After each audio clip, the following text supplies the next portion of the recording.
Why was Fujifilm flourishing while Kodak fell apart?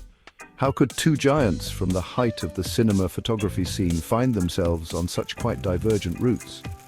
One is a case study in reinventions, the other is a warning story of lost possibilities. Why were they unique? Let us untangle this narrative of opposites. We have to return to the middle of the 20th century to grasp the difference. Titans of the film photographic business were Kodak and Fujifilm. Founded in 1888, Kodak came to represent photography. Their "you press the button, we do the rest" tagline transformed the craft of moment capture. By the 1970s, Kodak was among the most well-known brands worldwide and controlled 90% of the US film industry. Conversely, Fujifilm, first opened in Japan in 1934, was a driven rival. Kodak ruled the West, while Fujifilm progressively acquired ground in Asia and other foreign markets. Still, Fujifilm was sometimes viewed as the underdog relative to Kodak's commanding power even at its height.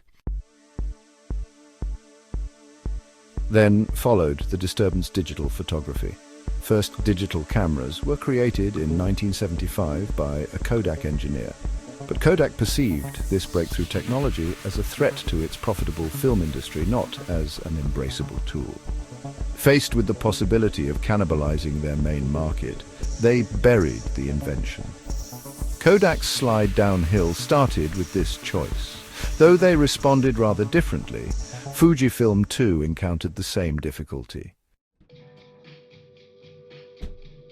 Understanding the possibilities in digital photography, Fujifilm made significant R&D investments.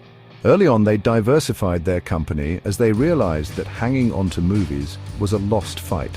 By the late 1990s, Fujifilm had grown into sectors including healthcare, cosmetics, and industrial materials, fields that made use of their chemical and image technological knowledge. Kodak turned even more into film, trying to postpone the unavoidable.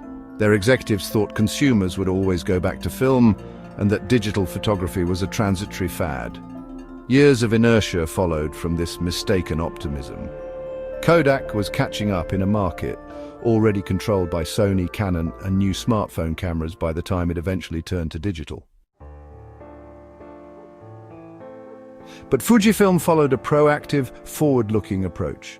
They started the Second Foundation Project, a whole strategy to reimagine the business. This covered investing in digital technology, decreasing expenses in their conventional film company, and looking at other income sources. Embracing their brand legacy, Fujifilm also unveiled the popular X-series digital cameras, appealing to both professionals and aficionados for photography. By contrast, Kodak battled to change. Their attempt at digital cameras was half-hearted and badly carried out. Their attempts to diversify, that is, into printers and pharmaceuticals, lacked the strategic concentration Fujifilm showed. They neglected to use their brand power in the new period. Kodak went for bankruptcy by 2012, therefore ending an era. Fujifilm not only survived, but flourished, with profitable businesses in healthcare, imaging, and even skincare. Their Estelift brand surprisingly popular in the beauty industry. Today is a multifaceted powerhouse. They seized a chance for development from what may have been a death sentence. From this story of two businesses, then, what lessons might we pick? The important distinction was perspective. Fear of change, fear of losing their basic business, fear of the unknown froze Kodak. By contrast, Fujifilm welcomed change. They see disturbance as an opportunity for innovation and evolution rather than as a danger. The histories of Kodak and Fujifilm serve as a sobering reminder that no business is impervious to change and no company, no matter how big, can afford to stand still. Not only are traits like adaptability, foresight, and a readiness to innovate requirements, they also are benefits. That said, appreciate you watching. Until next time.